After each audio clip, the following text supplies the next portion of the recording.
Thank you so much for joining me today, and this video was inspired upon a short clip of the stitch I did on TikTok that got so many views, so thank you so much if you are on TikTok and following me. Today I'm going to be using the Hue and Me yarn by Lion brand. This is a bulky weight yarn.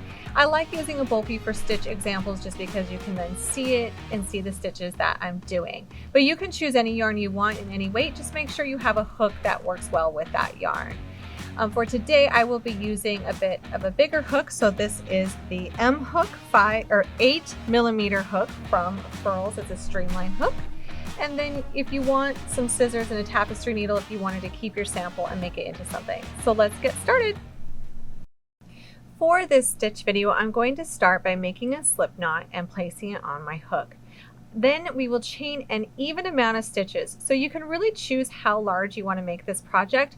I just want to know I do have a pumpkin pattern coming out, and in that pumpkin pattern I chained 42 stitches. So that's what I'm going to be doing for this sample as well. After creating your chains, we are going to start working in the rounds. So make sure you don't have any twists in your chains, and then we are simply going to start by single crocheting in the very first chain, the first chain that we made. So now we're working in the round, but we're not going to be joining. This is work continuous. So just go ahead and start single crocheting and then single crochet into every stitch around.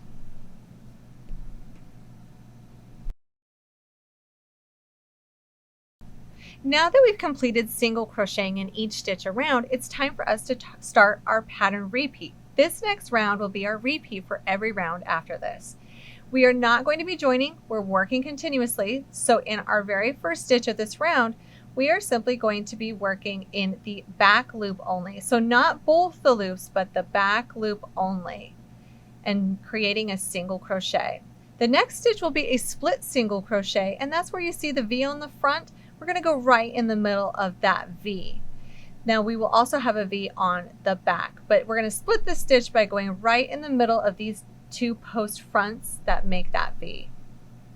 And then on the back we will see an upside down V that we also go between. Now this next step is really critical. When you yarn over and you pull up the loop, make sure that you're pulling that loop the right height. You want this to have space to get into the next round that we do. So you pull it up to about the height of the first loop on the hook, making sure that it's spacious. Take time to pause here. This is what will give you success with working the split single crochet, also known as the waistcoat stitch. Once you have that height, you yarn over and finish that stitch. And that's our stitch repeat. This is what we will be working all the way around. So for our next stitch, we single crochet in the back loop only, and then we do our split single crochet in the next. And then once again, we will single crochet in the back loop only, and then do a split single crochet in the next. We'll repeat that all the way around.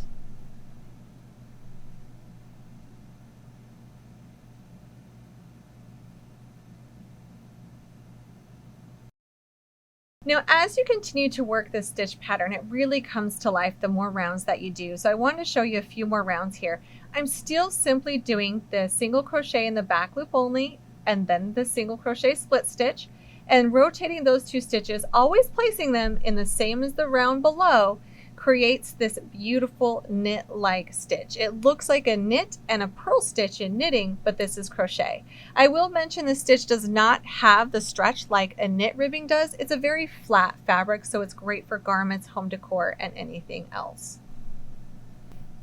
Thank you so much for joining me today. Be sure to hit that subscribe button and come back soon.